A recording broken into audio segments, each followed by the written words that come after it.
recording. Oke, sekarang kita mulai. Assalamualaikum warahmatullahi wabarakatuh. Waalaikumsalam warahmatullahi Jadi wabarakatuh. kita mulai Kamisan kali ini ya. Ini Kamis keberapa sih? Ketiga ya? Kamis ketiga. Kedua. Kedua. Oh iya, kedua. Tapi bukannya kemarin ini ya? 135. Jadwalnya nanti 1, 3. Ini Kamis ketiga. Ini Kamis ketiga. Ini Kamis ketiga. Oke. Kita Kamisan kali ini dengan judul metodologi keilmuan untuk mengenal Allah ya. Oke. Langsung saja dari narasumbernya Kang Iip. Silakan dipersilahkan untuk memulai. Oke. Saya cek dulu suaranya jelas ya Bu ya? Jelas. Oke, siap. A'udzubillahi minasyaitonirrajim. Bismillahirrahmanirrahim. Alhamdulillahirabbil alamin. Ar-Rahmanir-Rahim. Maliki yaumiddin. Iyyaka na'budu wa iyyaka nasta'in. Ihdinas siratal mustaqim. Siratal ladzina an'amta 'alaihim ghairil maghdubi 'alaihim waladdallin. Amin. Assalamualaikum warahmatullahi wabarakatuh. Selamat sore ibu-ibu semuanya. Alhamdulillah kita bersyukur bisa bertemu kembali di di dunia maya ya. Tapi tidak mengurangi rasa kehusuan kita, rasa keseriusan kita untuk bersama-sama belajar. Dan hari ini kita akan membahas tentang metodologi keilmuan untuk mengenal Allah atau ma'rifatullah. Namun sebelumnya akan saya sampaikan kesimpulan pembahasan yang sudah kita bahas di pertemuan sebelumnya, yaitu perjalanan Musa bertemu Tuhannya. Nah, kesimpulan perjalanan Musa untuk bisa bertemu bertemu Allah itu ada di surat 7, ayatnya 143, kemudian di surat 20, ayat 9 sampai 23, kemudian di surat 27 ayat 7 sampai 12, surat 28 ayatnya 29 sampai 32, dan surat 4 ayatnya 164. Saya ulang ya. Ya, saya ulang. Kecepatan. Saya ulang. Jadi enggak, belum on tadi. Otaknya masih tempat lain. Iya, tenang. Jadi kesimpulan perjalanan Musa bertemu Robnya dan bertemu Allah itu ada di surat 7 ayatnya 143.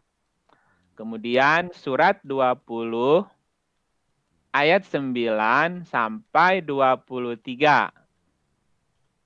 Kemudian surat 27 ayat 7 sampai 12. Kemudian surat 28 ayat 29 sampai 32. Dan surat 4 ayatnya 164.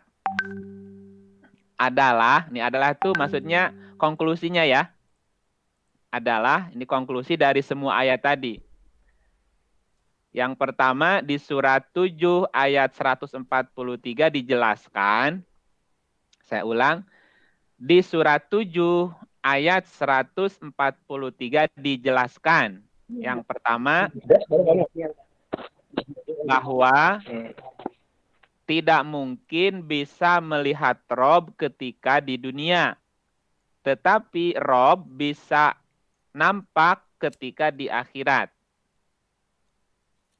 Oke.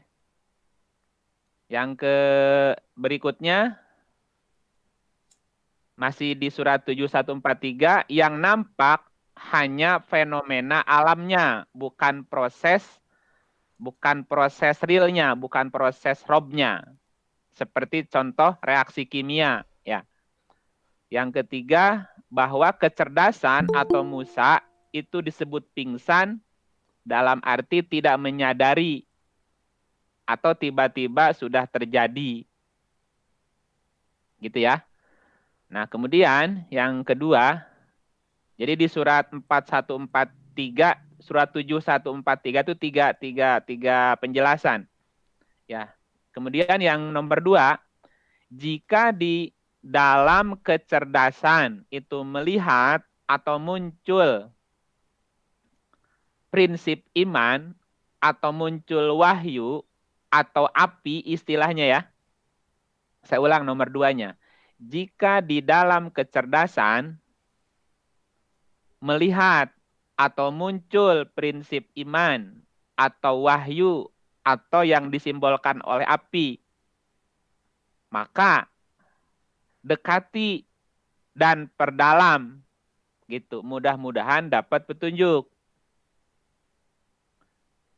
Kemudian agar bisa mendatangkan sumbernya itu dengan cara agar bisa mendatangkan sumbernya dan agar kita bisa sholat. Sholat itu silatun atau connect. Dan agar bisa mendapatkan kabar. Kabar itu berita ya. Berita atau berita-berita yang sifatnya ketuhanan gitu ya. Itu kesimpulan yang kedua. Kesimpulan ketiga, karena orang yang berada di dekat api adalah orang yang diberkati.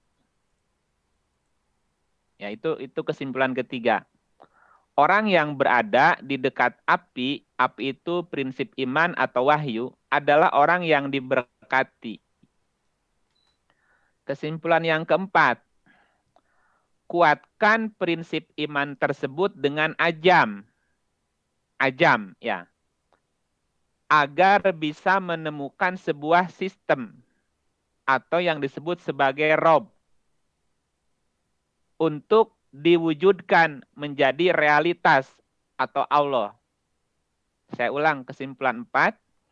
Kuatkan prinsip iman tersebut dengan ajam agar bisa menemukan sebuah sistem atau disebut sebagai rob untuk bisa mewujudkan realitas atau Allah. Ya, Allah itu harus diwujudkan.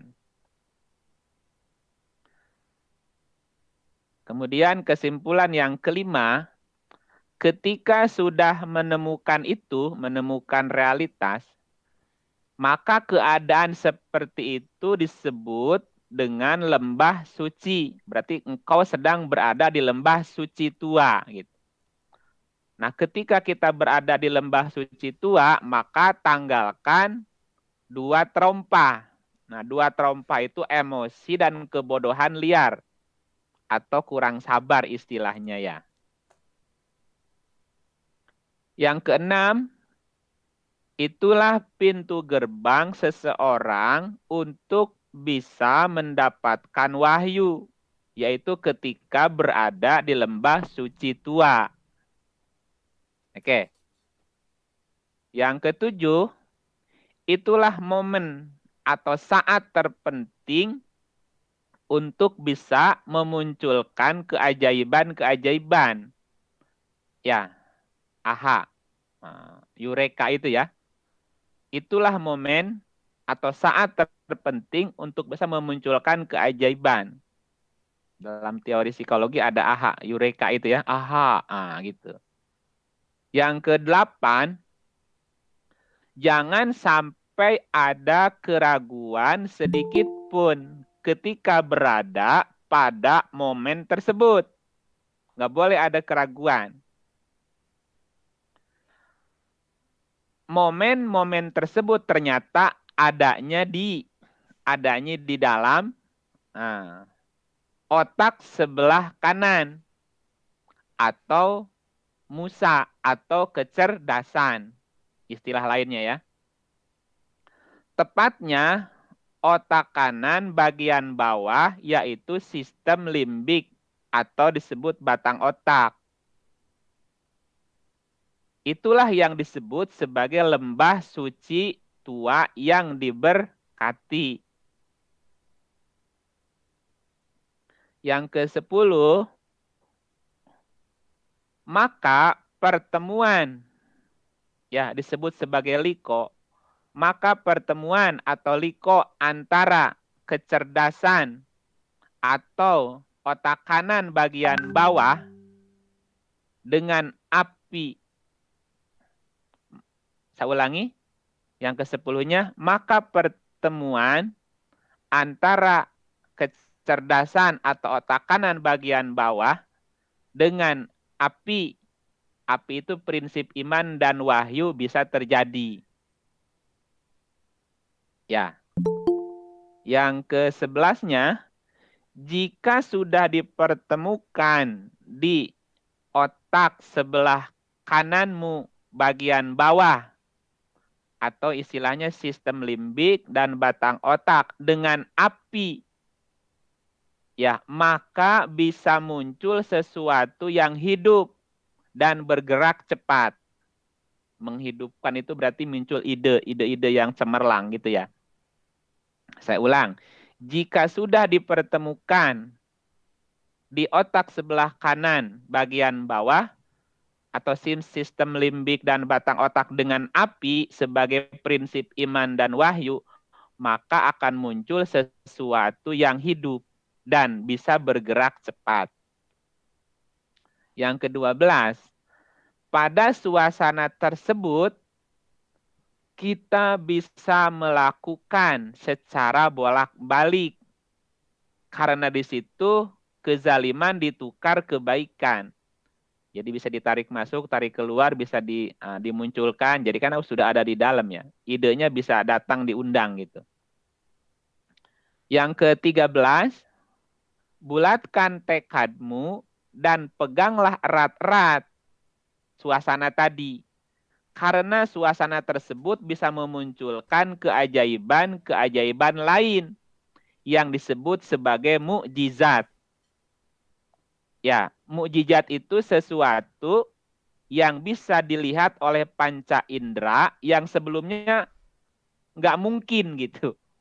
Jadi mukjizat itu sesuatu yang kemudian bisa dilihat oleh panca indera, padahal sebelumnya dianggap sesuatu yang mustahil. Namanya mukjizat.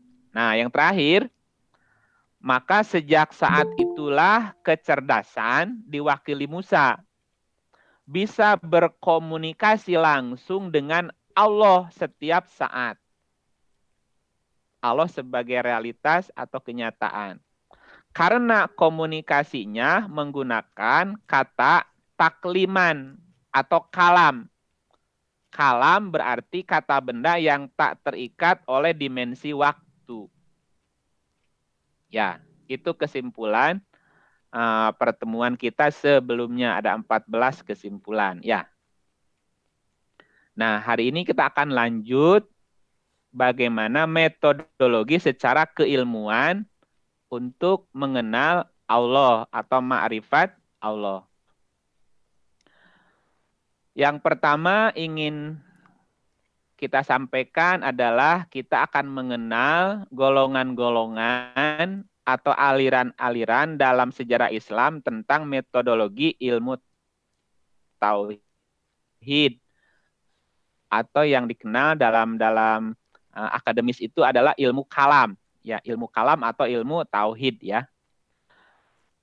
Yang pertama yaitu aliran atau golongan Syiah. Karena ini yang pertama-tama muncul. Ya, jadi dalam sejarah Islam ada yang disebut dengan golongan atau aliran Syiah. Nanti ada Khawarij. Ya, nanti saya satu-satu jelasin dikit ya. Yang pertama dalam sejarah Islam ada namanya golongan Syiah atau aliran Syiah. Sekilas Syiah adalah satu aliran yang meyakini bahwa Ali bin Abi Thalib dan keturunannya adalah pemimpin Islam setelah Nabi wafat. Itu secara prinsip umumnya ya. Jadi aliran Syiah atau golongan Syiah adalah aliran yang meyakini bahwa Ali bin Abi Thalib dan keturunannya sebagai pemimpin Islam setelah Nabi wafat, gitu ya. Itu secara umum prinsipnya begitu. Nah, pendapat yang apa namanya? Maaf. Nah, para penulis sejarah Islam berbeda pendapat mengenai awal mula golongan Syiah, awal mula lahirnya golongan Syiah. Sebagian menganggap Syiah lahir setelah Nabi Muhammad wafat, yaitu pada suatu perebutan kekuasaan antara kaum Muhajirin dan kaum Ansor. Muhajirin itu sahabat-sahabat yang tinggal di Mekah yang hijrah. Kalau Ansor sahabat-sahabat yang ada di Medina. Itu satu pendapat. Ya. Nah, pendapat yang lain berkata bahwa golongan Syiah lahir setelah gagalnya perundingan antara Ali bin Abi Thalib dan Muawiyah bin Abu Sufyan di Siffin. Ya. Dari situ mulainya muncul aliran Syiah. Dan perundingan itu diakhiri dengan tahkim atau arbitrasi istilahnya itu. Ya. Nah, akibat kegagalan itu sejumlah pasukan Ali memberontak terhadap kepemimpinannya dan keluar dari pasukan Ali. Nah, yang keluar dari pasukan Ali kemudian disebut sebagai golongan Khawarij. Maka muncul aliran kedua namanya Khawarij. Ya. Nah, ada beberapa sekte dalam Syiah yang paling terkenal di antara sekte Kaisaniyah. Itu nanti bisa dilihat di Google ya, di internet banyak. Ada sekte Zaidiyah dan sekte Imamiyah. Jadi Syiah juga kepecah. Jadi beberapa golongan. Nah, satu sekte pecah lagi, ada yang jadi sampai 12. Ya, jadi banyak banget. Nah, ada golongan yang kemudian keluar dari Syiah, namanya Khawarij. Khawarij ya. Khawarij dari kata khoroja artinya keluar. Nah, Khawarij adalah orang-orang yang keluar dari barisan Ali bin Abi Thalib. Ya, jadi yang fanatik Ali kemudian dia keluar dari pasukan itu, dari Syiah. Nah, jadilah Khawarij. Nah, golongan ini menganggap bahwa diri mereka sebagai orang-orang yang keluar dari rumah dan semata-mata berjuang di jalan Allah. Meskipun pada awalnya Khawarij muncul karena urusan politik, ya, urusan kepemimpinan. Tetapi dalam perkembangannya golongan ini banyak bicara masalah teologi. Nah, alasan mendasar yang membuat golongan ini keluar dari barisan Ali karena ketidaksetujuan mereka terhadap arbitrasi atau tahkim yang dijalankan Ali dalam menyelesaikan masalah dengan Muawiyah. Bahkan sebagian menganggap bahwa Ali dan Muawiyah itu udah kafir. Menganggapnya kafir.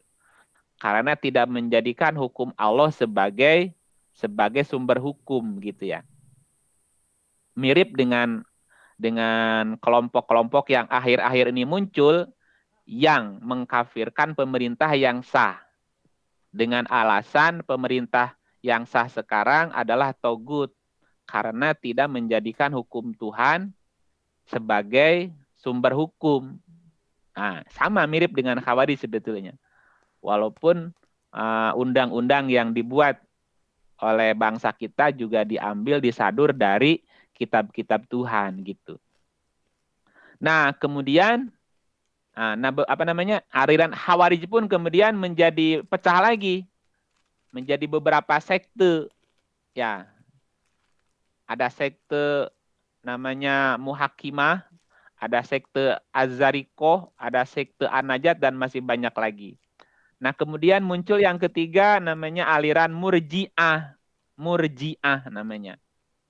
Aliran Murji'ah ini kenapa disebut Murji'ah? Karena dalam prinsipnya mereka menunda persoalan konflik antara Ali bin Abi Thalib, Muawiyah dan bin Abi Sufyan dan Khawarij pada hari perhitungan kelak.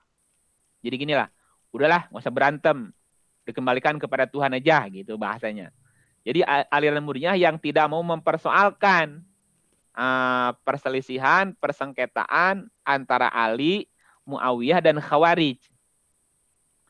Nah, oleh karena itu mereka tidak ingin mengeluarkan pendapat tentang siapa yang benar dan siapa yang kafir dan siapa yang salah antara ketiga tadi. Maka muncul namanya aliran Murji'ah yang keluar dari 3 aliran sebelumnya. Ya, jadi yang pertama muncul Syiah, dari Syiah keluar Khawarij, dari Khawarij kemudian muncul Murji'ah, gitu ya. Ini kelompok ketiga. Nah, kemudian muncul lagi aliran Qadariyah namanya. Aliran Qadariyah.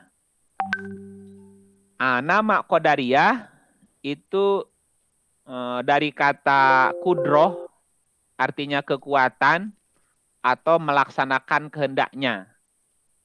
Ya, bukan dari pengertian manusia terpaksa. Nah, apa pendirian Qadariyah bahwa manusia diberikan kuasa gitu untuk melaksanakan kehendaknya. Nah, pendirinya adalah Al-Ma'bad, Ma'bad Al-Juhani, juga Gailan Ad-Dimaski dari Damaskus.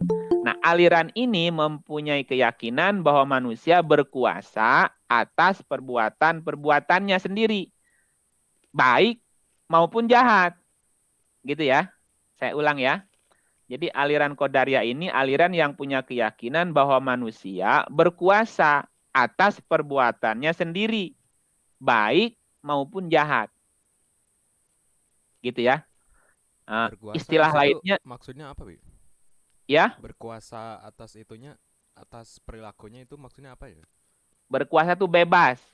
Jadi Oh, bebas menentukan sikap.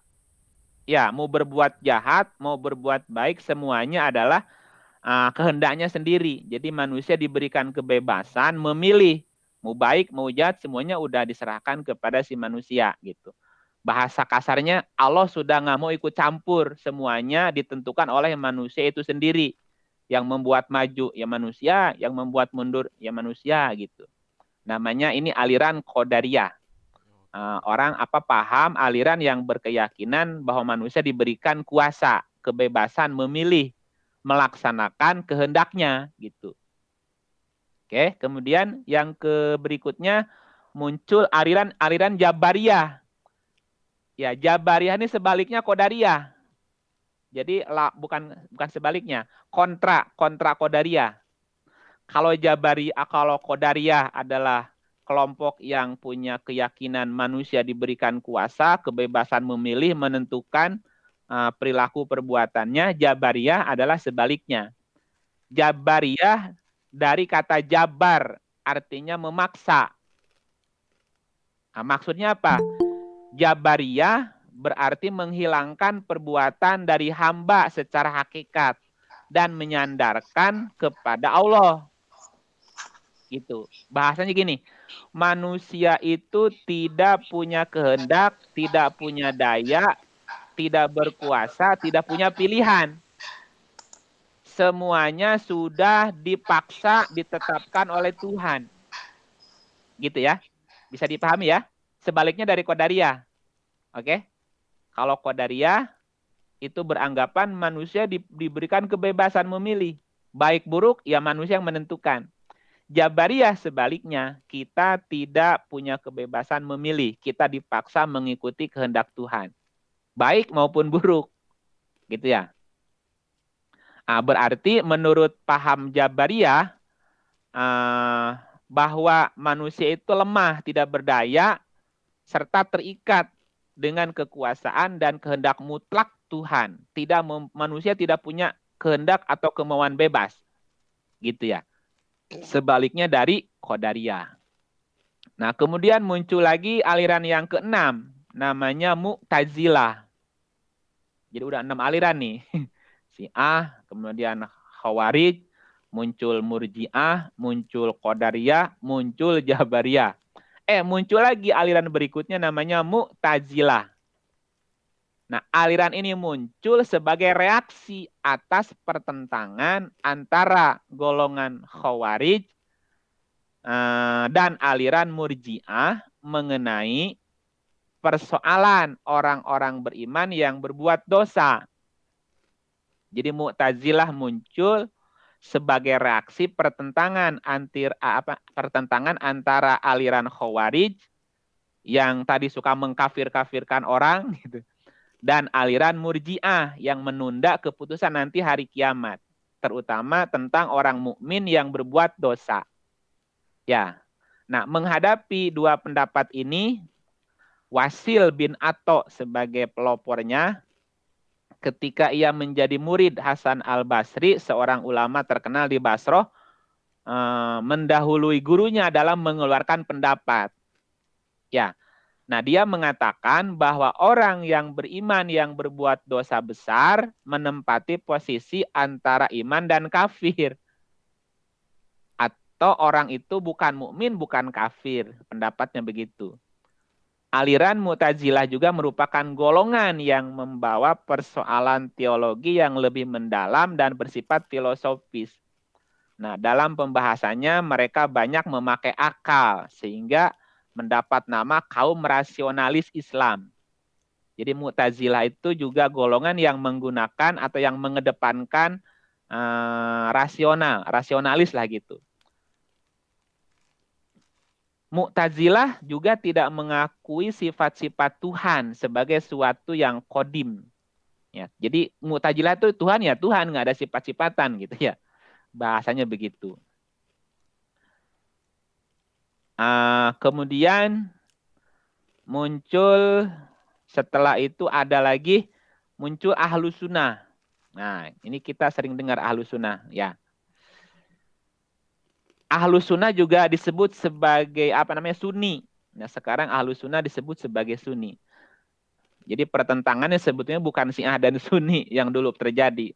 Syiah kemudian bertentangan dengan Khawarij, kemudian bertentangan dengan Murji'ah gitu. Karena Ahlus Sunnah datang belakangan gitu ya. Nah, kita nyebutnya sebagai Sunni. Nah, jadi Sunni dalam pengertian umum juga adalah lawan, dalam keyakinannya adalah lawan kelompok Syiah. Nah, dalam pengertian ini Mu'tazilah sebagaimana juga Imam Asy'ari yang termasuk dalam kelompok Sunni itu berbeda pendapat juga. Jadi ada Sunni dalam pengertian umum yaitu kontra dari Syiah, ada Sunni dalam pengertian khusus sebagai mazhab yang berada dalam barisan antara Asy'ariyah dan Mu'tazilah gitu. Jadi Ahlus Sunnah ini ada dua pelopornya, Imam Asy'ariyah dan Maturidiyah. Nah, Imam Asy'ariyah muncul adalah mempertemukan atau mencari titik tengah antara aliran Mu'tazilah dan Ahlus Sunnah gitu. Bedanya apa? Kalau Mu'tazilah berkeyakinan Allah tidak bisa disifati. Sementara Ahlus Sunnah mengatakan Allah itu punya sifat dan punya Asmaul Husna yang tak terbatas. Nah, Asy'ariyah mempertemukan dua paham antara Mu'tazilah dan Ahlus Sunnah. Maka muncullah di antara kita namanya sifat 20, kemudian muncul Asmaul Husna. Itu adalah kompromi sebetulnya. Kompromi antara keyakinan Mu'tazilah yang tidak boleh menyifati Allah dengan Ahlus Sunnah yang mengatakan Allah punya sifat gitu ya. Allah tuh punya nama gitu. Kira-kira itu sepintas tentang golongan-golongan atau aliran-aliran dalam sejarah Islam gitu ya. Nah, nanti sisanya bisa dicari di banyak referensi lah di Google, sekarang gampang nyari ya. Nah, lalu metodologi mana yang akan kita bahas hari ini? Ya. Jadi sebetulnya gabungan dari semuanya sebetulnya. Ya.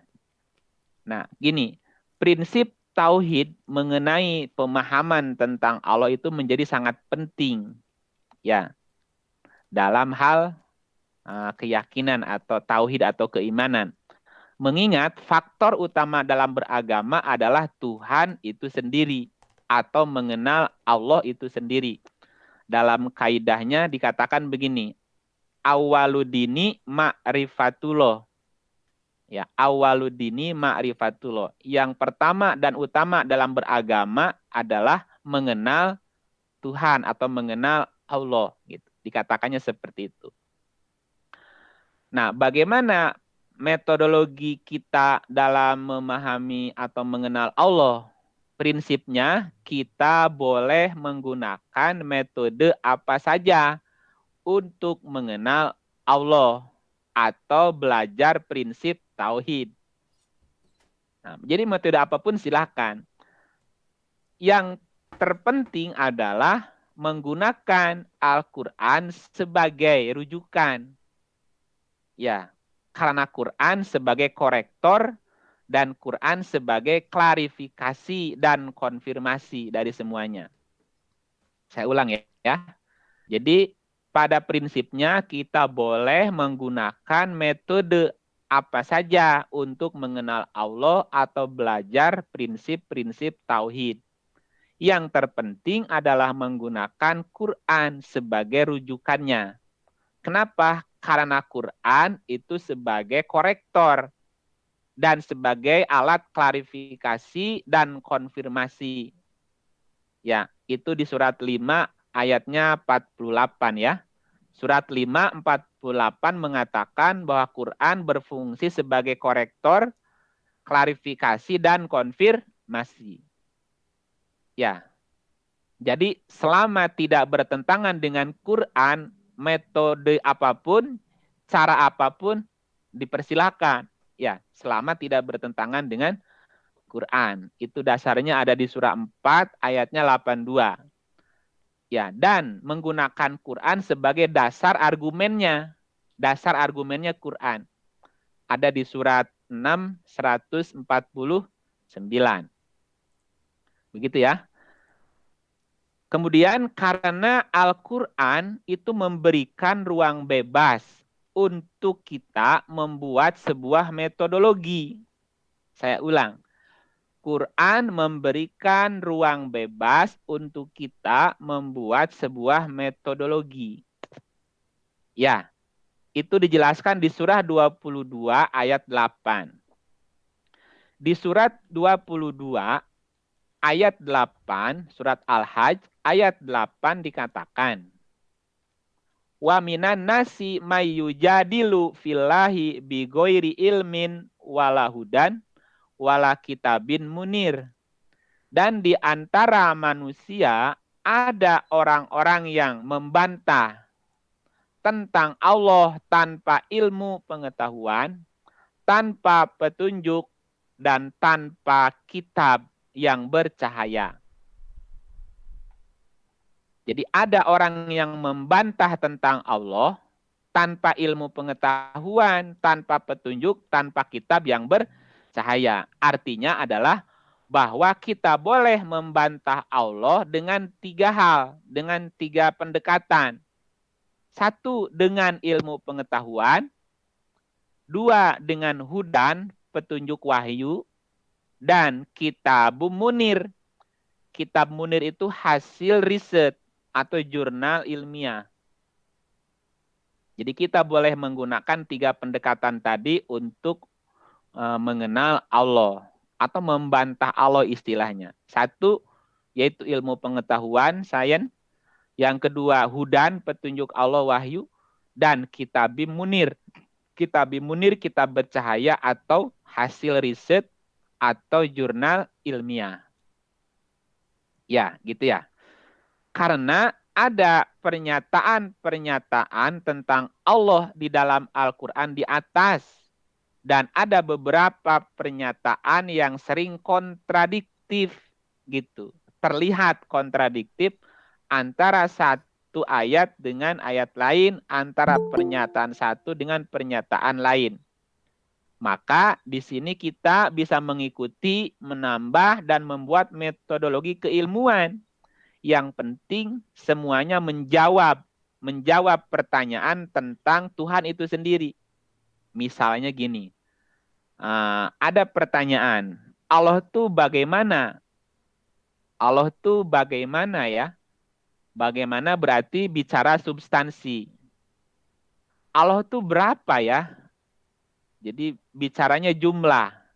Halo Ibu Allah Popi, tuh kapan? mohon dihentikan dulu tuh screen broadcastnya, soalnya menghalangi ini. Baik, oke. Oke, Makasih. ya. Oke. Jadi kan kadang-kadang muncul pertanyaan di dalam setiap jiwa manusia. Bagaimana, berapa, kapan, di mana gitu. Allah tuh bagaimana ya? Seperti apa gitu. Allah tuh berapa? Satu apa banyak? Kalau satu gimana? Kalau banyak gimana gitu. Kapan Allah itu ada? Sampai kapan? Itu juga ada muncul pertanyaan yang sifatnya dasar gitu. Di mana Allah? Nah itu biasa pertanyaan-pertanyaan itu muncul dalam jiwa kita. Nah itu harus terjawab. Maka harus ada metodologi. Nah baiklah kita sekarang akan masuk kepada metodologi atau mulai belajar prinsip ilmu tauhid yang sumbernya langsung dari Allah lewat Al-Quran. Gitu ya. Kan tadi boleh 3 pendekatan. Boleh pendekatan ilmu pengetahuan, boleh pendekatan wahyu, boleh pendekatan riset atau jurnal ilmiah. Tiga-tiganya lebih utama kalau didukung oleh tiga prinsip tadi ya. Nah, mengenal itu dalam bahasa Arabnya disebut sebagai ma'rifat. Kita sering mendengar istilah ma'rifat itu ya. Jadi ma'rifat itu dari kata arafa artinya mengetahui atau mengenal. Jika di belakangnya ada Allah, ma'rifatullah berarti mengenal Allah gitu ya. Nah, tentang Allah, tentang kalimat Allah di dalam Al-Quran bagaimana? Di dalam Al-Quran itu lafaz Allah atau kalimat Allah itu disebutkan sebanyak 2.704 kali. Saya ulang, lafaz Allah atau kalimat Allah itu disebut di Quran sebanyak 2.704 kali. Jadi banyak sekali. Jika kita baca kalimat Allah dari kata dasarnya, laha atau ilaha lebih banyak lagi, 2.851 kali diulang. Jadi Allahnya sendiri diulang 2.704 kali. Kata dasarnya Allah, ilaha, misalnya ilaha, Allahu. Nah, ilah atau Tuhan, itu 2.851 kali. Nah, dari informasi sebanyak itulah sebetulnya kita bisa memahami bahwa Allah menjelaskan tentang dirinya sendiri dalam Al-Quran lengkap detail gitu. Untuk apa? Agar kita bisa lebih cepat paham. Nah, untuk bisa lebih cepat paham, maka dibuatlah metodologi mengenal Allah, gitu ya. Nah, metodologi apa yang paling baik? Metodologi apa? Dari 7 tadi, atau 7, 8, ada 9 ya, kalau ada 2. Sebetulnya kita bisa mengambil kebaikan dari semua. Kebaikan dari semua. Maksudnya apa? Jadi kita bisa menggabungkan semua pemahaman yang ada. Misalnya Asy'ariyah, Maturidiyah, ada Mu'tazilah, ada Ahlus Sunnah, ada Qadariyah, ada Jabariyah. Kita gabungin aja semua prinsip. Karena pada dasarnya apapun golongannya, apapun alirannya, mereka juga menggunakan dasar Al-Qur'an sebetulnya. Tetapi yang digunakan baru sebagian dari ayat-ayat yang ada gitu. Jadi mereka belum melihat semua ayat ya secara komprehensif integral. Jadi mereka hanya mengutip berapa ayat untuk dijadikan dasarnya. Nah, kalau begitu kita perlu menggabungkan semua ayat-ayat dalam Al-Qur'an secara komprehensif integral. Apa itu? Yaitu model berpikir dengan memandang, menyikapi, memperhatikan hubungan antara ayat-ayat Quran secara urut dan tidak urut, menyeluruh dan menyatu. Itulah yang disebut sebagai muhkamat dan mutasyabihat gitu ya. Ini agak teoritis ya Bu, nggak apa-apa ya. Gitu.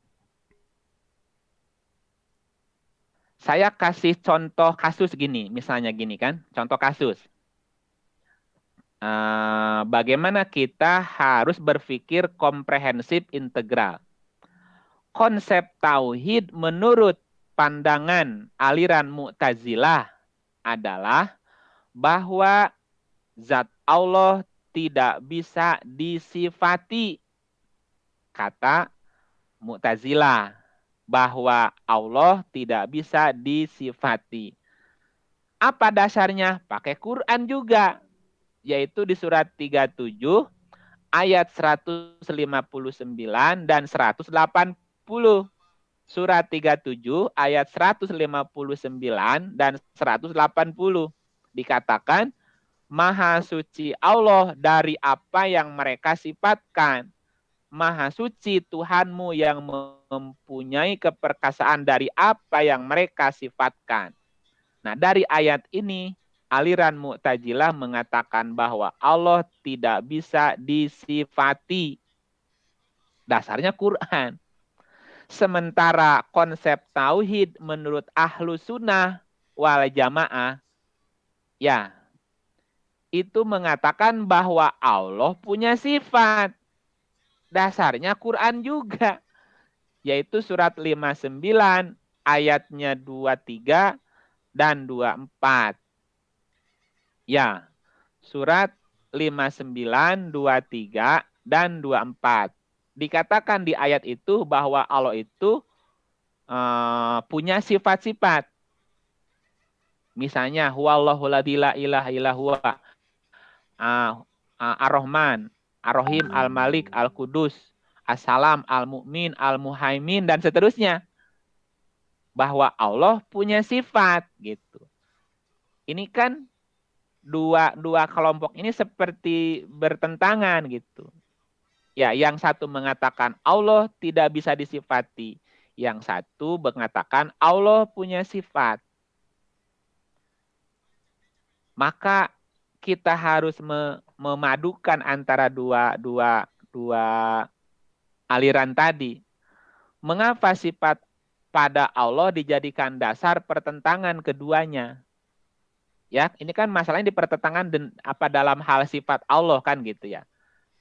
Karena secara fakta antara sifat dan zat yang ada pada manusia bisa menyatu dan bisa berpisah. Jadi gini, mengapa Mu'tazilah berkata bahwa Allah nggak bisa disifati? Nah, asumsinya adalah itu seperti sifat yang ada pada manusia. Manusia itu kadang baik, kadang jahat. Sehingga Allah tidak perlu disifati gitu. Nah, sementara ahlu sunnah, Allah punya sifat. Karena sifat Allah berbeda dengan sifat manusia yang tidak keluar masuk. Kalau Allah itu Rahman, ya Rahman selamanya gitu. Gini, sebagai gambarannya begini. Mata dan penglihatan, telinga dan pendengaran, gitu kan?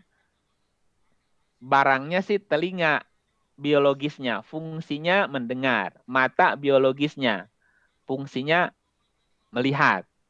Nah, ketika manusia itu tidur, maka dia tidak mendengar lagi. Dan dia tidak bisa melihat lagi. Nah, karena antara zat dan sifat yang ada pada manusia bisa menyatu, bisa kepisah. Itu yang membuat keduanya jadi berbeda gitu. Ya. Nah, sementara ahlu sunnah mengatakan sifat Allah tidak seperti sifatnya manusia. Jadi lengket terus gitu ya. Contoh berikutnya misalnya nih. Dari kasus tadi, kan yang dipermasalahkan adalah sifat yang ada pada Allah. Maka kita harus ungkap tentang sifat itu sendiri. Sifat itu maksudnya apa sih? Ya. Nah, sifat secara bahasa artinya wasofa. Wasofa itu menyifati, melukiskan, atau menggambarkan dengan kata-kata. Jadi kalau kita menyifati Allah, berarti melukiskan Allah atau menggambarkan Allah dengan kata-kata. Nah, di dalam Al-Quran, kata-kata wasofa atau sifat disebutkan 14 kali.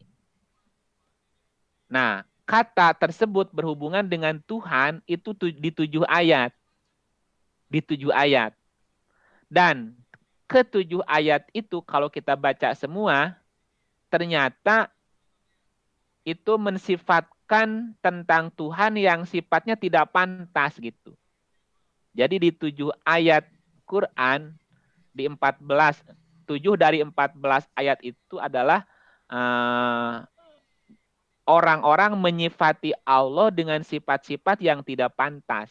Misalnya Allah punya anak, gitu. Ada Tuhan selain Allah, gitu, dan seterusnya. Itu contoh yang pertama ya, bahwa sebetulnya bisa dikompromikan antara pemahaman Mu'tazilah yang berkeyakinan Allah tidak bisa disifati dengan pemahaman Ahlus Sunnah Allah punya sifat. Yang terpenting adalah bahwa sifatnya Allah ya tidak sama dengan sifatnya manusia. Jadi manusia boleh menyifati Allah dengan syarat sifatnya pantas bagi Allah gitu. Yang tidak bisa disifati dengan sifat-sifat yang tidak pantas gitu. Ya. Nah, sekarang bagaimana solusi untuk kita atas beberapa kasus atau pemahaman seperti di atas ya? Ya, begitu. Merujuk, ini kita lihat, merujuk pada surat 17.110. Kita lihat surat 17.110. Di surat 17 ayat 110 itu dikatakan, serulah Allah. Serulah Allah. Ini ada kata-kata Allahnya. Serulah Allah. Kulid ulloha. Serulah Allah. Awid urrahman. Atau serulah ar-Rahman. Dengan nama yang mana saja kamu seru, dia mempunyai asmaul husna. Dan janganlah kamu mengeraskan suaramu dalam salatmu, dan janganlah pula merendahkannya, dan carilah jalan tengah di antara keduanya itu. Jadi ada kata-kata serulah Allah atau serulah ar-Rahman. Kemudian dikatakan dia mempunyai asmaul husna. Kita lihat lagi surat 20 ayat 8. Surat 20 Toha. Ayatnya ayat ke-8. Dialah Allah, tiada Tuhan melainkan Dia, Dia mempunyai asmaul husna. Ya, kita lihat lagi surat 7 ayatnya 180. Surat 7 ayat 180. Di surat 7 ayat 180 juga dikatakan bahwa Allah mempunyai asmaul husna. Ya. Walillahil asmaul husna. Fad'uhu biha. Hanya milik Allah asmaul husna. Gitu ya. Maka memohonlah kepadanya dengan menyebut asmaul husna. Nah, dari ketiga ayat tersebut dikatakan bahwa Allah atau Ar-Rahman mempunyai asmaul husna. Arti asmaul husna adalah nama-nama terbaik. Nama terbaik itu bisa disebut sebagai fa'al. Fa'al itu artinya perbuatannya Allah. Saya ulang, bahwa asmaul husna itu sebagai perbuatannya Allah atau af'alnya Allah. Af'alnya Allah juga disebut sebagai sifat Allah. Karena sifat dalam Al-Quran menggambarkan atau menyebutkan sebuah karakter. Ya, saya ulangi ya. Dari ketiga ayat tadi dikatakan bahwa Allah atau Ar-Rahman punya asmaul husna. Asmaul husna itu disebut sebagai perbuatannya Allah atau disebut sebagai sifat Allah. Karena sifat dalam Al-Quran berarti penggambaran atau penyebutan sebuah karakter. Adapun jumlah Asmaul Husna, jika itu adalah perbuatannya Allah dan itu adalah karakternya Allah, berarti Asmaul Husna tak terhingga atau tak terhitung. Kenapa? Karena menyangkut perbuatannya Allah di alam semesta. Sebanyak itulah Asmaul Husna. Sejumlah itulah Asmaul Husna. Maksudnya sebanyak, kalau kita nyebutnya jenis ya, sebanyak makhluk yang ada di alam semesta itulah karakternya Allah, gambarannya Allah, sifatnya Allah, atau Asmaul Husnanya Allah. Berarti nggak ada yang bisa ngitung berapa jumlahnya. Karena dia harus menghitung semua makhluk yang ada di alam semesta. Gitu ya. Sampai sini bisa dipahami ya. Karena dan adanya jumlah Asmaul Husna yang menyebut hanya 99 itu maksudnya apa? Kan kita mengenal Asmaul Husna 99. Padahal Asmaul Husna sangat banyak, tak terhitung dan tak terhingga karena sejumlah makhluk yang ada di alam semesta. Kenapa ada istilah 99 Asmaul Husna atau Asmaul Husna menjadi 99? Itu karena orang berusaha mengenal Allah dengan cara menyederhanakan cara berpikir. Jadi 99 itu sebetulnya adalah menyederhanakan cara berpikir untuk mengenal Allah. Karena Asmaul Husna Allah tadi adalah sangat banyak, bahkan tak terhingga. Nah, kemudian dari 99 dijadikan 20. Nah, yang 20 itu adalah metodologi bagaimana mengenal Allah. Nanti dari 20 jadi 13. 13 jadi tinggal 1. Jadi sebetulnya semuanya bisa dikompromikan. Ya, kira-kira gitu ya. Jadi dari tak terhingga disederhanakan jadi 99. Dari 99 disederhanakan menjadi 20. Nanti dari 20 menjadi 13 sifatnya. Dari 13 diambil satu lagi ya, tinggal dia yang 1. Jadi kembali dari tak terhingga jadi 1, dari 1 jadi tak terhingga ya sama aja sebutnya. 1 maupun tak terhingga sebetulnya kan dia juga gitu. Nah, sekarang coba kita lihat. Mari kita lihat metodologi ilmu tauhid untuk mengenal Allah yang dipelopori oleh Asy'ariyah, Maturidiyah, yaitu kompromi antara Mu'tazilah dan Ahlu Sunnah. Kita menyebutnya apa? Menyebutnya sifat 20. Dulu di madrasah ini diapalin. Allah wujud qidam baqo gitu ya, sampai ke mutakaliman. Jadi sekarang kita akan bahas sifat 20 sebagai metodologi untuk mengenal Allah. Kompromi antara Mu'tazilah dan Ahlu Sunnah. Sifat 20 itu kemudian dikelompokkan menjadi 4 jenis. Oke. Jadi sifat 20 dikelompokkan menjadi 4 kategori lah. 4 kategori. Kategori 1 adalah sifat nafsiyah namanya. Sifatnya cuma 1, yaitu wujud. Nah, saya ulang. Sifat 20 sebagai metodologi ilmu mengenal Allah, kompromi Mu'tazilah dan Asy'ariyah. Nah, sifat 20 itu kemudian dibagi menjadi 4 kategori. Kategori 1 adalah sifat nafsiyah. Sifatnya 1 yaitu wujud. wujud. Ya, nanti kita bahas.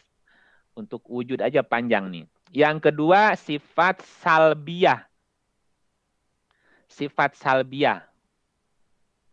Salbiyah ada 5 sifatnya. Yang pertama kidam, namanya kidam. Kemudian bako,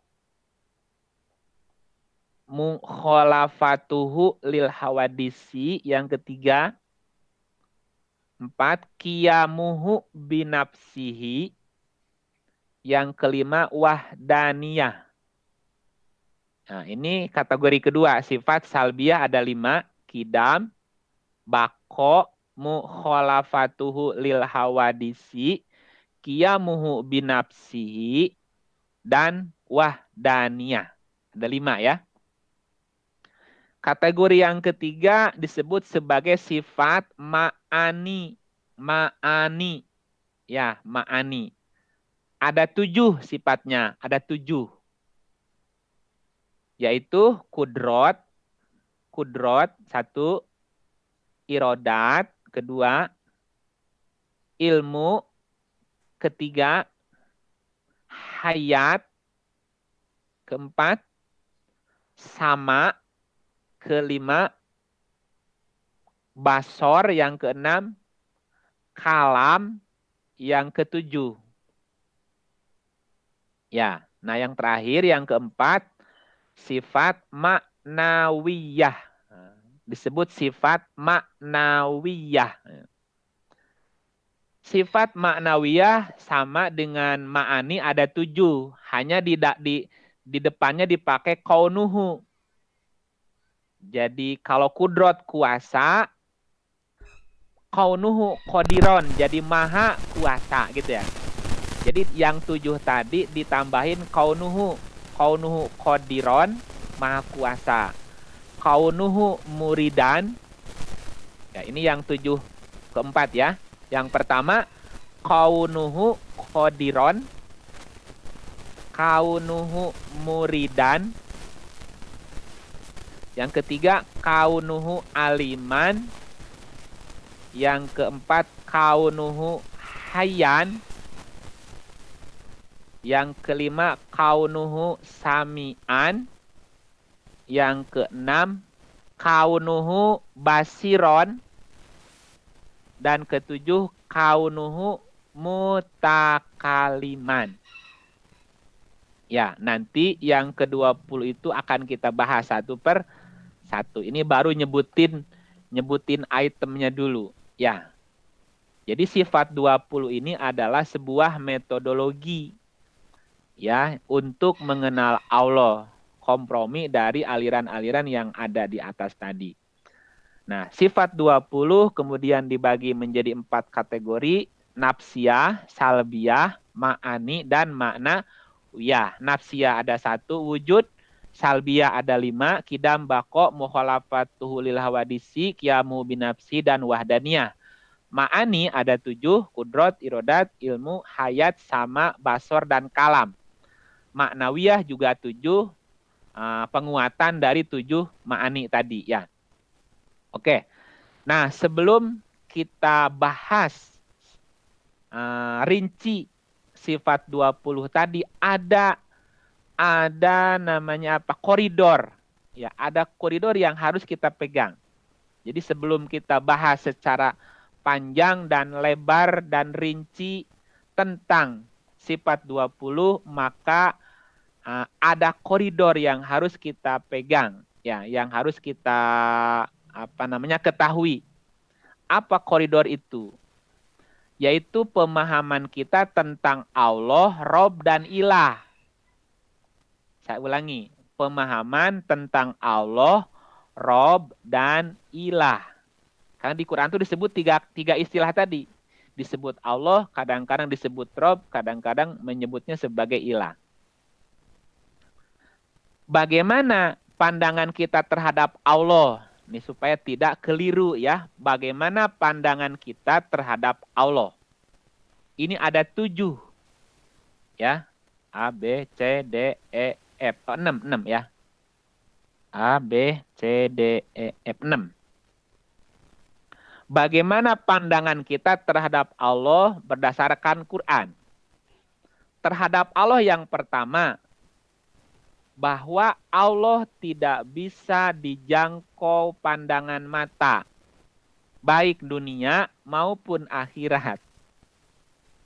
Ya, kalau Ibu menyimak yang tadi saya dapat postingan dari Ibu Dini, kalau nggak salah ya, yang kajian tasawuf di TVRI ya, kalau nggak salah begitu, bahwa kita bisa melihat Allah di akhirat. Nah, kita konfirmasi ke Quran. Pandangan kita terhadap Allah yang pertama adalah bahwa Allah tidak bisa dijangkau oleh penglihatan mata, baik dunia maupun akhirat. Dasarnya ada di surat 6, 103. Surat 6, 103. Kita lihat surat 6 ayat 103. Ya. Di surat 6 ayat 103 dikatakan, la tudrikuhul absor wa huwa yudrikul absor wa huwa latiful khobir. Ya, di ayat sebelumnya demikianlah Allah.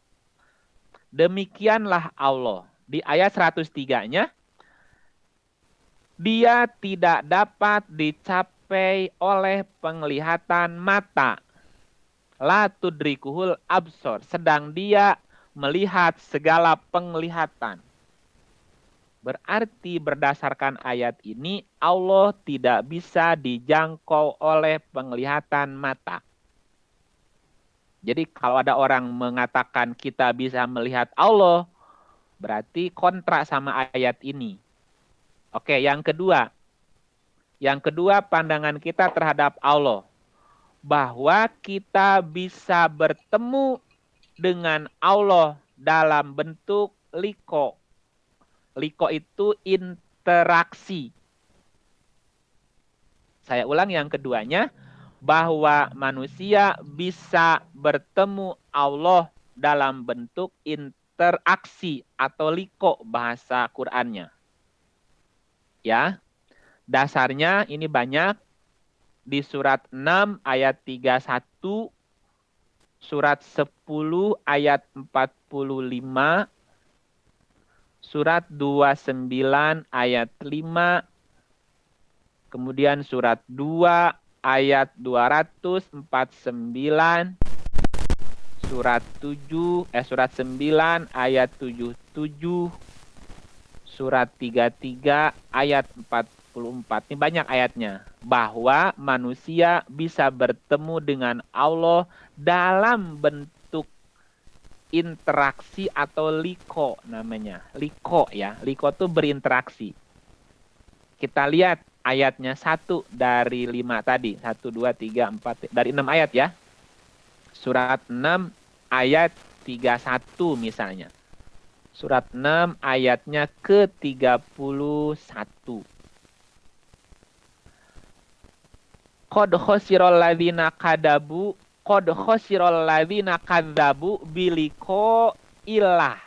Ada kata liko ilah.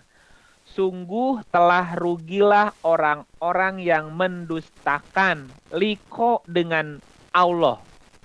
Biliko ilah. Rugilah orang yang mendustakan liko dengan Allah. Liko ilah. Berarti manusia itu bisa liko dengan Allah. Liko artinya bertemu dalam bentuk berinteraksi. Yang pertama dengan yang kedua tidak bertentangan. Karena berinteraksi tidak harus melihat dengan mata. Seperti kita berinteraksi dengan oksigen ketika bernafas. Walaupun kita tidak bisa melihat oksigennya. Betul nggak Bu ya? Jadi contoh interaksi itu seperti kita bernafas. Walaupun kita tidak bisa melihat oksigennya. Tapi kita berinteraksi dengan udara. Yang ketiga, ya, pandangan kita terhadap Allah. Bahwa Allah itu meliputi. Allah itu meliputi atau menyatu dengan alam semesta. bahwa Allah meliputi alam semesta termasuk manusia.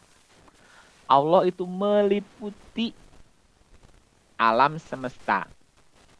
Ya, kalau semalam digambarkan kalau Allah itu seperti udara, kita itu seperti udara yang ada dalam balon atau balon yang ada udaranya. Walaupun balon nggak keluar dari udara juga sebetulnya. Ya, bahwa Allah itu meliputi segala sesuatu di alam semesta termasuk manusia. Itu ada di beberapa ayat, antara lain di surat 2 ayat 19, surat 2 255, surat 8 ayat 87, surat 4 ayat 108, surat 4 126, dan di surat 65 ayat 12. Jadi ada 1, 2, 3, 4, 5, 6 ayat. 6 ayat yang menyatakan bahwa Allah meliputi segala sesuatu. Kita buka salah satu ayatnya misalnya, surah 4, 126. Misal, 4, 126 bagaimana bunyi ayatnya. Di surat 4, 126 dikatakan di situ, walillahi ma fis samawati wa ma fil ardi wa kanallahu bikulli syai'im muhito. Kepunyaan Allah apa yang ada di langit dan apa yang ada di bumi. Dan adalah Allah, wa kanallah, dan adalah Allah maha meliputi segala sesuatu. Wa kanallah, dan adalah Allah bikulli syai'in, terhadap segala sesuatu di langit dan di bumi, muhito, meliputi. Jadi Allah itu meliputi segala sesuatu di alam semesta. Artinya menyatu dengan alam semesta termasuk manusia. Berarti kita tidak bisa berpisah. Yang ketiga, yang keempat. Bagaimana pandangan kita terhadap Allah? Yang keempat, dengan Allah atau kita bisa mengenal Allah gitu. Bahwa manusia bisa mengenal Allah atau ma'rifat kepada Allah. Ma'rifat itu artinya faham atau tahu atau mengenal. Ya, dengan Allah kita bisa mengenal atau bisa ma'rifat. Itu ada di 2 ayat, surat 2 ayatnya 198, surat 27 ayatnya 93. Ada di 2 ayat ya yang menyatakan bahwa manusia bisa mengenal Allah. Surat 2 198 dan surat 27 ayatnya 93. Kita lihat ayatnya surat 2 198. Ya, coba kita lihat bagaimana redaksinya surat 2 ayatnya 198. Di situ ada kata-kata laisa alaikum junahun an tabtagu fadlam mir rabbikum fa idza afadtum min arafat fadhkurullaha indal masy'aril haram. Ada kata-kata arafah ya, arafat gitu. Tidak ada dosa bagimu untuk mencari karunia dari Tuhanmu. Maka apabila kamu telah bertolak dari Arafat, Arafat ini mengenal, maka ingatlah kepada Allah. Jadi ingat Allah setelah kita Arafah. Kita ingat setelah kita mengenal gitu ya. Jadi Allah bisa dikenali. Yang kelima, bagaimana pandangan kita kepada Allah? Bahwa kita bisa bersaksi kepada Allah. Saya ulang, bahwa kita bisa bersaksi kepada Allah. Dan Allah menjadi saksi antara kita.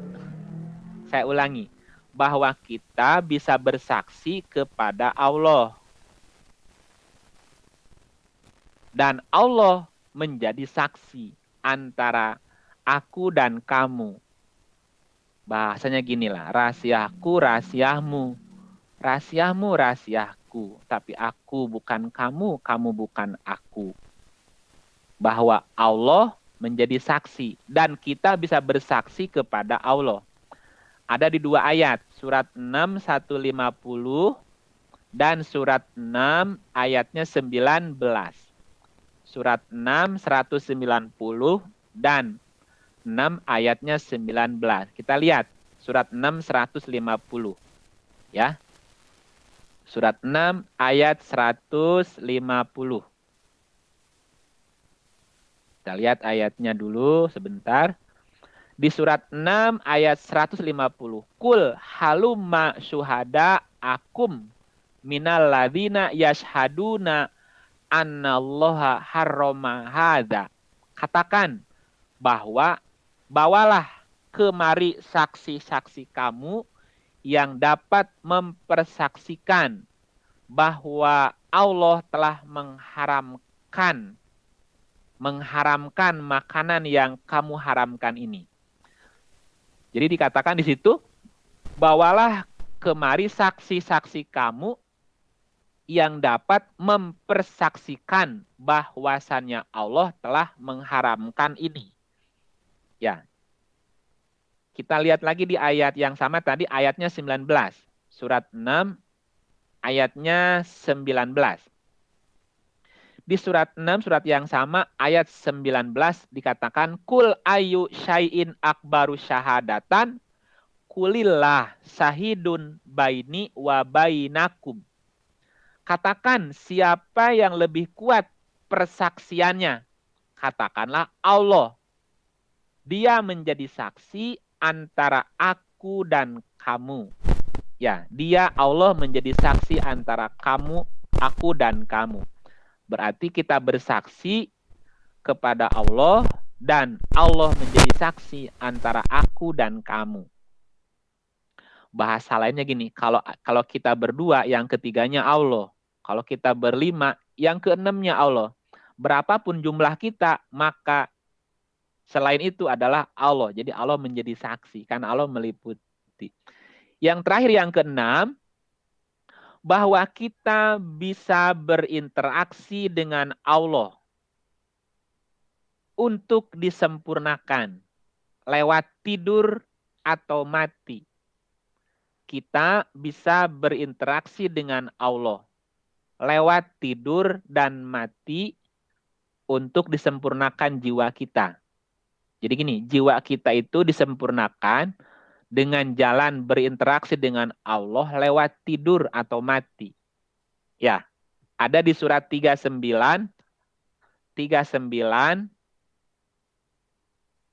ayat 42. 39 ayatnya 42. Kita lihat surat 39 ayat 42. Di surat 39 ayat 42 dikatakan, Allahu yatawaffal anfus hina mautiha wallati lam tamut fi manamiha.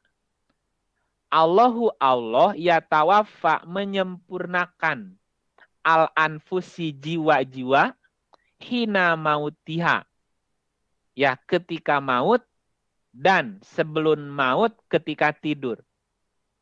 Diterjemahkannya Allah mewafatkan.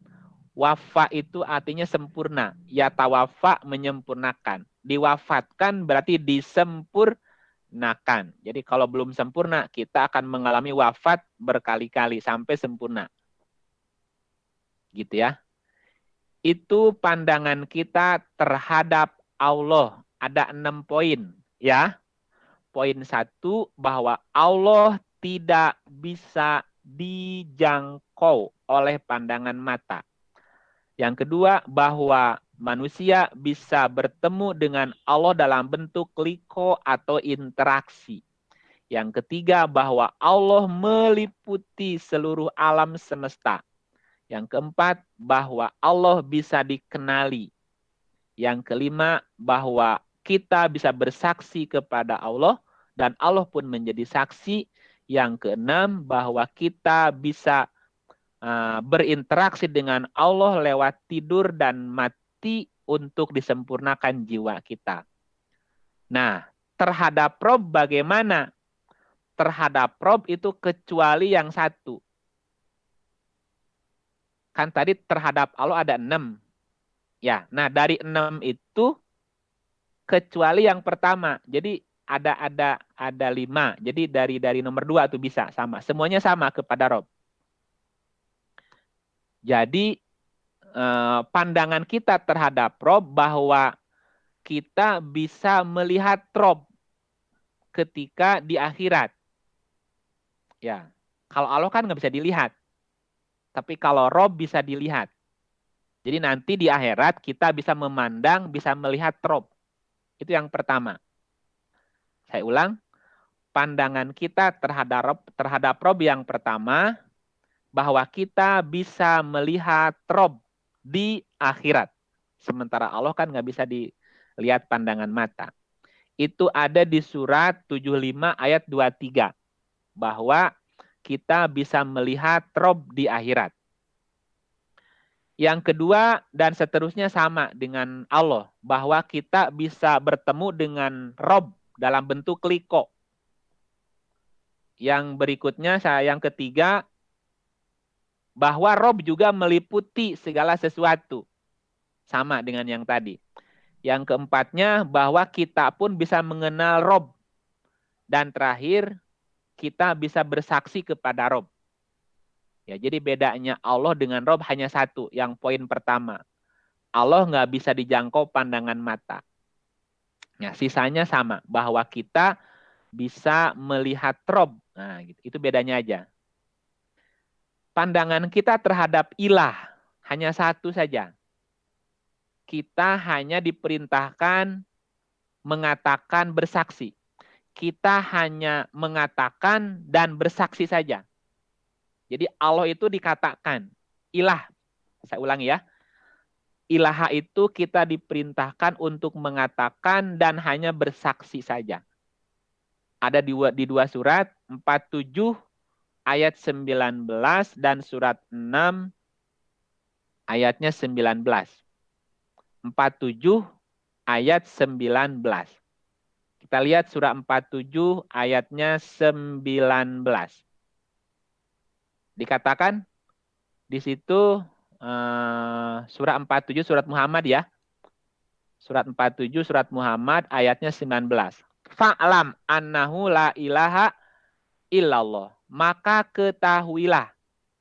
Fa'lam ketahuilah bahwa tiada ilah kecuali Allah. Tidak ada ilah kecuali Allah. Kita diperintahkan untuk mengetahui atau mengatakan atau bersaksi. Kita lihat di surat yang lain, surat 49. Tadi surat 47, 19. Sekarang surah 49. Ayatnya dibalik.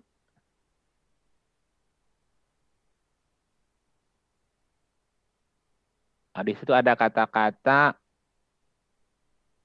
maaf bukan 49 ya, surat 3 ayat 18. 3, diulang, surat 3, itu ayat 18. Sahidallahu annahu la ilaha illa huwa. Allah menyatakan, Allah bersaksi. Syahidallah, Allah bersaksi. Tiada ilah kecuali Dia. Gitu ya. Saya ulang kesimpulannya. Koridornya, bagaimana sikap kita terhadap Allah itu ada 6 poin tadi. Yang penting yang pertama, Allah tidak bisa dijangkau oleh pandangan mata, baik dunia maupun akhirat. Nah, sisanya sama dengan pandangan kita kepada Rob. Ya, kalau kepada Allah ada 6, ke Rob ada 5. Rob itu bisa dilihat. Ya, nanti di akhirat.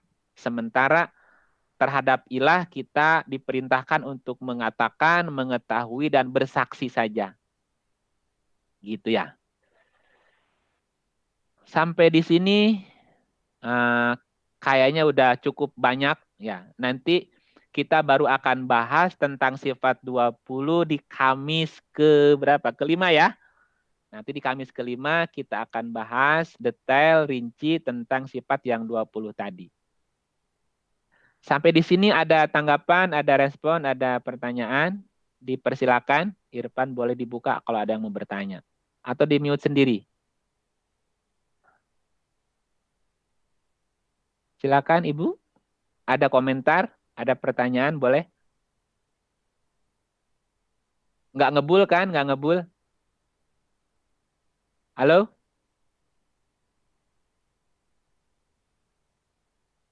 Itunya di unmute kalau ada komentar. Halo? Ya, boleh ya? Ibu.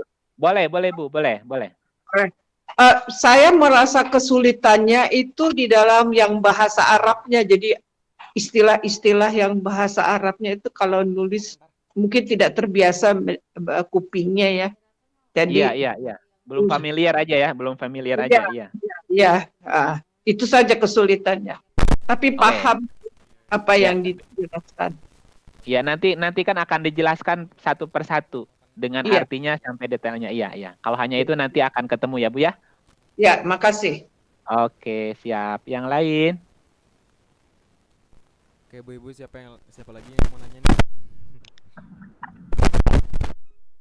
Oke, Ibu Dini. Monggo. Mikrofonnya dinyalain dulu ya, Bu.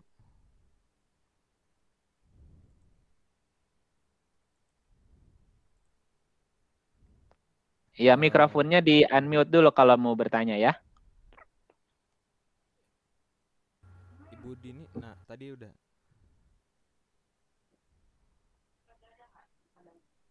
Dipencet lagi coba Bu Dini, masih di mute itu.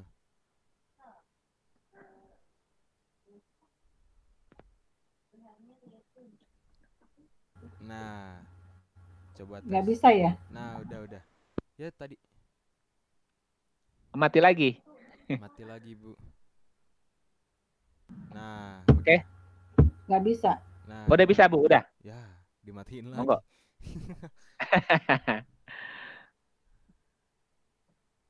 Nyalain lagi. Di unmute. Nah, udah, Bun. Udah, bisa Bu, monggo. Oke. Iya. Oke. Ada saya ikut semacam kajian di Halakoh Islamiyah itu, Pak. Itu tuh juga di situ disebutkan bahwa di akhirat nanti, di surga nanti, orang-orang mukmin itu bisa melihat Allah. Nah, apakah melihat di sini dalam pengertian bukan dengan mata, pandangan mata secara materi, tetapi mata hati? Iya. Oke. Itu pertanyaannya, Bu? Iya. Makanya kita harus bisa jeli melihat. Yang dimaksud beliau Allah, Rob atau Ilah. Itu satu. Karena Allah, Rob, dan Ilah itu punya pengertian yang berbeda, walaupun tiga-tiganya satu sebetulnya.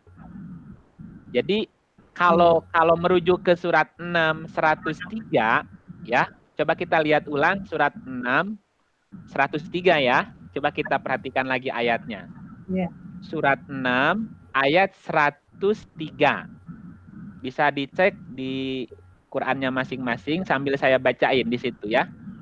Di ayat itu dikatakan la tudrikuhul absor, dia tidak dapat dicapai oleh penglihatan mata. Ini dianya siapa? Nah, kalau kita mundur satu, itu merujuk ke Allah. Dzalikumullah.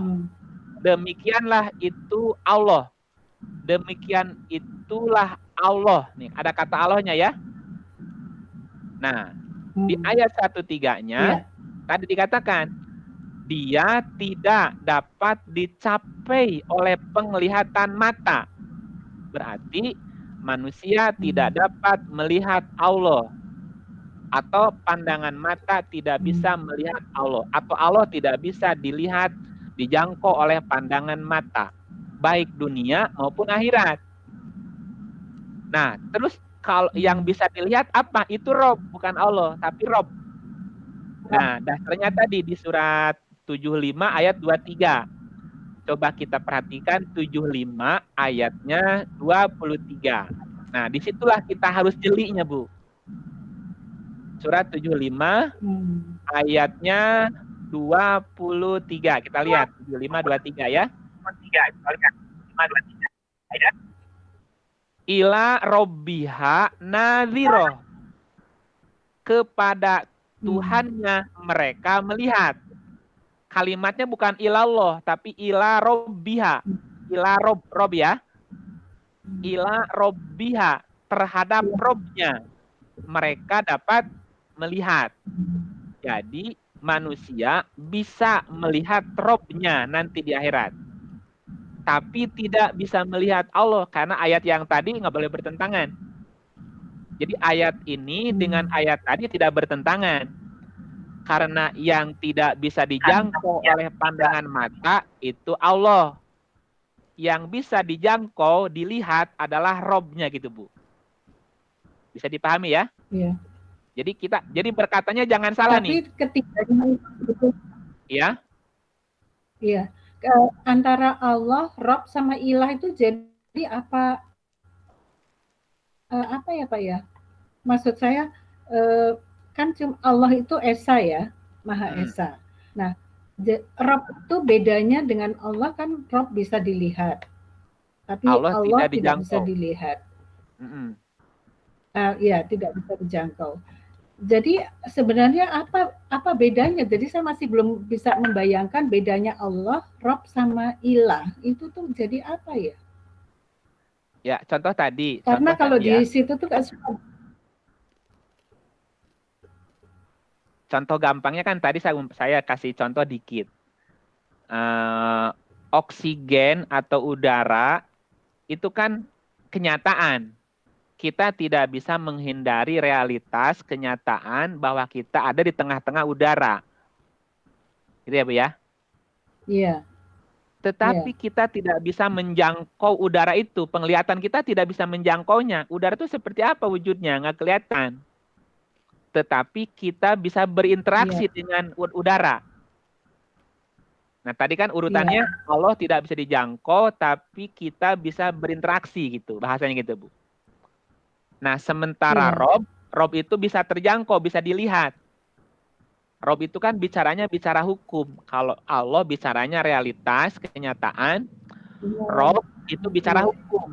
Hukum sebab akibat. Nah, si oksigen itu bisa dilihat rumusnya. Oksigen itu rumusnya O. O itu kan O itu kalau dihirup bisa menghidupkan, kalau dikeluarkan kalau dihirup menjadi energi, dikeluarkan menjadi racun. Ketahuan tuh rumusnya, bisa terlihat dalam rumus hukum bisa gitu loh, Bu. Iya. Jadi si Rob bisa dilihat dalam bentuk rumus-rumus gitu. Ya, dan bisa berinteraksi. Sementara Allahnya itu nggak bisa dijangkau oleh pandangan mata. Itu umpamanya begitu. Makanya ayatnya begitu tadi. Allah tidak bisa dijangkau oleh pandangan mata. Tetapi manusia bisa berinteraksi dengan Allah dalam bentuk rasa. Dalam bentuk rasa, Bu. Makanya nafas itu mesti dirasakan. Nafas sadar kita bernapas itu sebetulnya dalam rangka merasakan. Dalam rangka berinteraksi seperti gitu. Nah, dengan Allah kita bisa berinteraksi dalam bentuk rasa. Tetapi nggak bisa dijangkau oleh mata. Ilah itu artinya titah. Kalau ilah itu titah. Perintah. Ya, titah. Titah itu kan kita hanya makanya tadi titah itu kita diperintahkannya mengatakan, mengetahui, bersaksi. Nah, kita mengenal Allah, mengenal Rob, mengenal ilah itu dari titahnya kan? Titah itu dalam bentuk kitab, dalam bentuk tulisan yang kita baca Quran itu sebenarnya titah. Wahyu yang dituliskan itu jadi titah, jadi rumus. Nah, jadi jadi Quran itu adalah titahnya Allah gitu. Gitu, titahnya Allah. Makanya la ilaha berarti tidak ada titah kecuali titahnya Allah. Nah, kita tahu titah itu dari membaca kitab suci gitu. Nah, titah itu menerangkan tentang Rob dan menerangkan tentang Allah itu sendiri. Gimana, Bu? Udah agak terang dikit? Iya, terima kasih, Pak. Iya, mulai baik. terang. Mulai terang dikit ya. Oke. Oke, ada yang mau nanya lagi, silahkan di unmute aja. Ayo nih. Pak Iip. Halo. Oke, iya sih. Jadi pengen nyambung ini yang ditanyakan Bu Dini. Saya kok juga masih ini ya bebel ya mau nangkep. Jadi rob itu susah banget sih. Ya. Jadi rob itu apa sih sebetulnya? Kalau tadi Allah ya Iya, betul nggak bisa dijangkau gitu kan. Sementara kita kan taunya iya, sama rob itu adalah satu sebutan lain untuk Allah gitu kan. Ya rob ya Robi gitu kan. Ya Allah ya Rob gitu. Nah, jadi kayaknya iya. sebutan lain untuk Allah gitu. Nah, sekarang tapi tadi dibilang Rob itu bisa Bisa dilihat, Dijangkau, bisa dijangkau. dilihat. Ya. Ya, nah, apa jadi wujudnya tuh apa sebetulnya Rob itu gitu. Ya, terima kasih. Iya. Itu sebetulnya udah kita bahas ya. Kalau teman-teman yang ikut kajian Kamis dulu jadi ini sebetulnya bukan rangkuman, rangkaian cerita dari pertanyaan ini sebetulnya, Bu. Oh. Jadi di awal cerita ini kan kita lagi ngebahas tentang tauhid sebetulnya awal ceritanya itu. Ini kan lanjutan karena pandemi aja. Jadi dalam konsep tauhid itu kan ada 3. Nah, kita nyebutnya 3113 gitu ya. Nah, yang 3 itu adalah Allah, Rob, dan Ilah.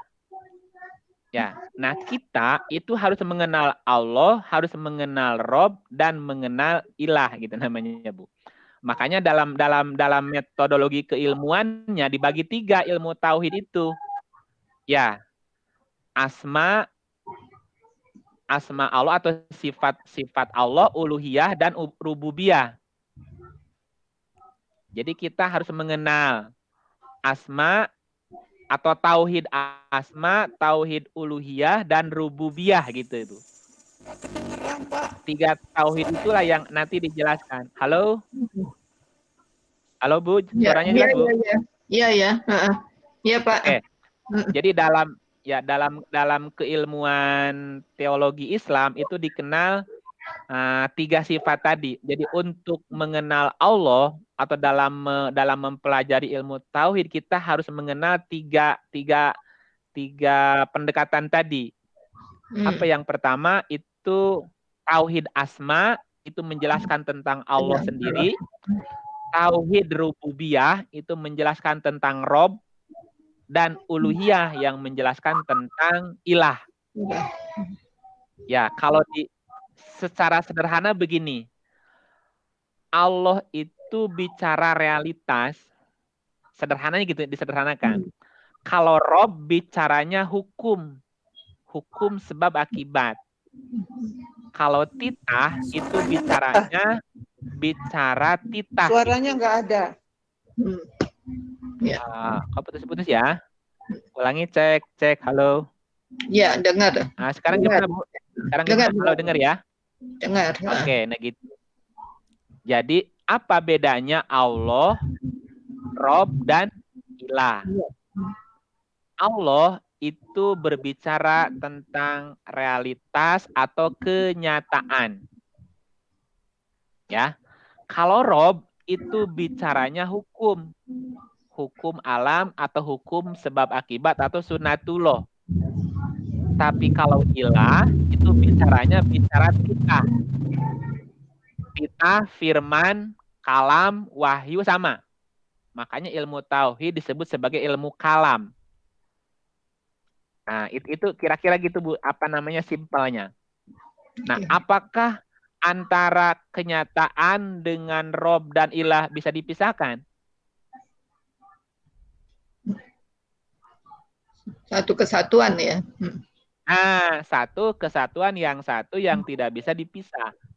Bahwa setiap kenyataan, setiap realitas terikat oleh hukum. Dan setiap hukum ada rumusnya. Nah, realitas itu Allahnya, hukum itu Robnya, rumus itu adalah titahnya. Jadi kalau kita bisa bicara Allah berarti bicaranya realitas. Bahwa yang real hanya Allah. Kenapa nggak ada suara ya? Halo? Hilang lagi suaranya? Enggak, Bu Lola yang nggak bisa kedengaran. Oh, yang lain kedengar ya? Gitu Bu Guritno. Ya. Baik. Makasih Iya. Kang Ip ya. Oke, makasih pertanyaannya. Oke, Masih adakah yang lain? kalau tadi ada yang kelewat bagian-bagiannya Bu, nanti abis maghrib sama Irfan bakalan di-upload ini ya, video reply-nya kok. Oke. Oke, ya, makasih. Masih adakah pertanyaannya, Bu? Ayo Bu, langsung Halo. di-unmute saja. Masih ada 10 menit lagi ke maghrib, atau kita 5 menit lagi selesai ya.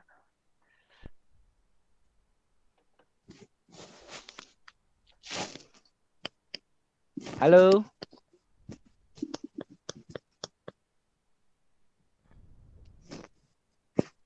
Halo. Ada pertanyaan lagi? Ibu Lola, ada pertanyaan? Nggak kedengeran. Ibu Lola, apanya yang masalah nih? Iya.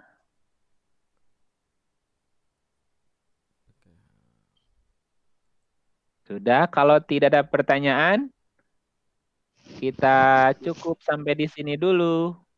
Nanti kita ketemu Kamis depan, kita masuk ke penjelasan sifat 20 ya. Itu. Kita masih ditunggu, kalau masih ada pertanyaan masih ditunggu nih. Masih ditunggu kalau ada pertanyaan. Mbak Miranda, Bu Miranda. Ya, Bu Miranda ada pertanyaan nih. Bukan Oke. pertanyaan, barangkali apa ya? Iya, tanya juga sih sebetulnya Pak Kang. Iya, Ini ya monggo. kita membahas tentang Allah tidak bisa dilihat gitu ya, tapi mata hati. Apakah sama dengan pengalaman kalau kita naik haji di Arafah? Itu seakan-akan Allah ada gitu. Kayak kita komunikasi dengan Allah. Apa seperti itu?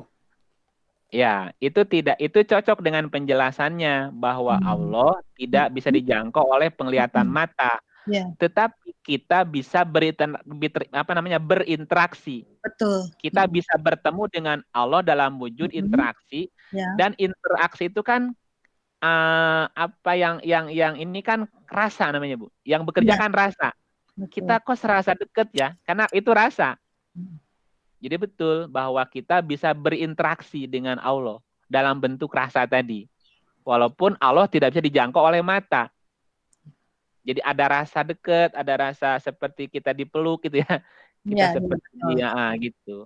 Makasih Kang Ip. Oke, makasih.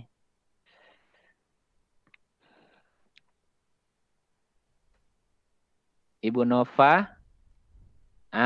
Ibu Purwanti monggo. Ada komentar, Bu? Di-unmute, Bu, di-unmute dulu. Ibu Dini mau nambahin? Nggak bisa, Bu.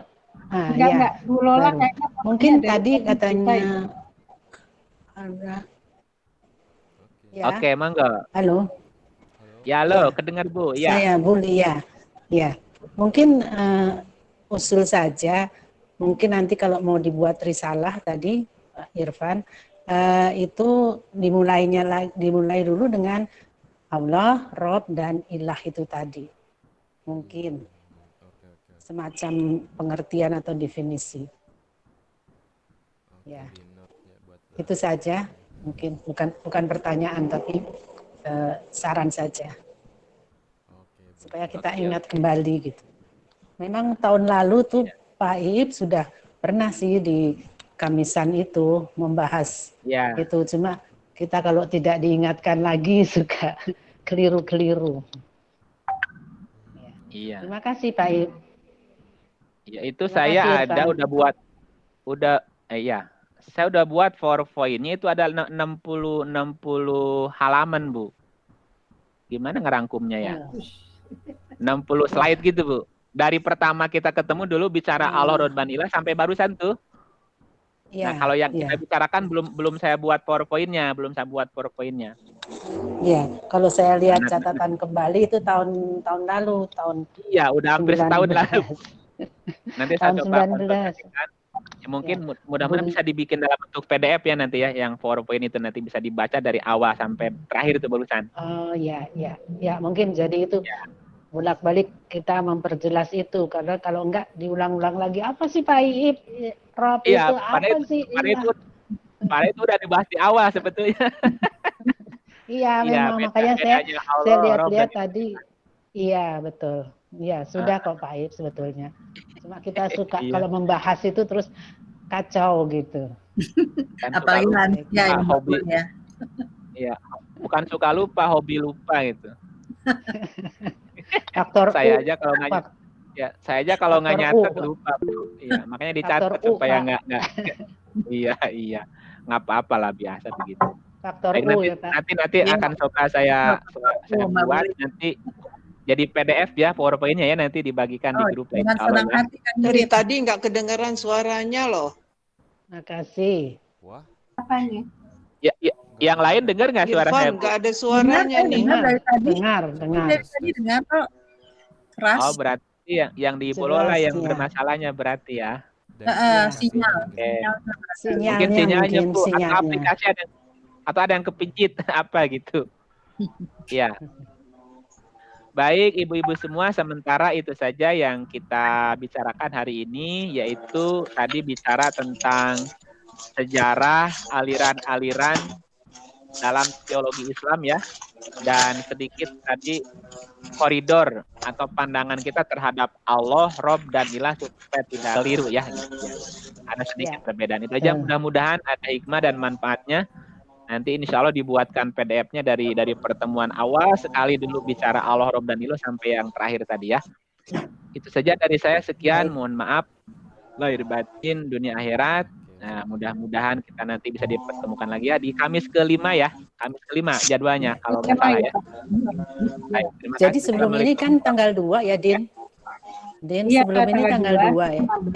Ya. Betul. Ya, kemudian Tanggal 16. Ini ada ada 5. Nanti kalau tanggal 5 ketemu tanggal 2 Iya. lagi. Kamis pertama. Gimana? Nggak apa-apa? Nggak apa ya? Nanti di itu lagi, Pak. Oke. Nggak apa lah, lebih cepat lebih baik ya. Terima kasih. Terima kasih Pak Iip. Terima kasih. Pan. Ya. Assalamualaikum. Untuk Kamis depan nanti ada info lagi ya. Oke. Kamis ke-5 ya Bu Dini ya. Kenapa? Ya. Iya, kapannya? Minggu ke-5 apa? Minggu ke-5. Iya. Oke. Makasih. Kenapa? Terima kasih. Minggu Assalamualaikum. ke-5 ya. Assalamualaikum. Iya. untuk tanggal 5. Terima kasih Pak Ip. Terima kasih. Iya, sama-sama. Terima kasih. Ya, silakan Ipan ditutup aja. Pak Ip, Assalamualaikum. terima kasih. Untuk pertemuan kali ini kita tutup dengan membaca alhamdulillah rabbil alamin. Oke, sudah waktunya maghrib ya. Oke. Assalamualaikum warahmatullahi wabarakatuh. Waalaikumsalam. Waalaikumsalam.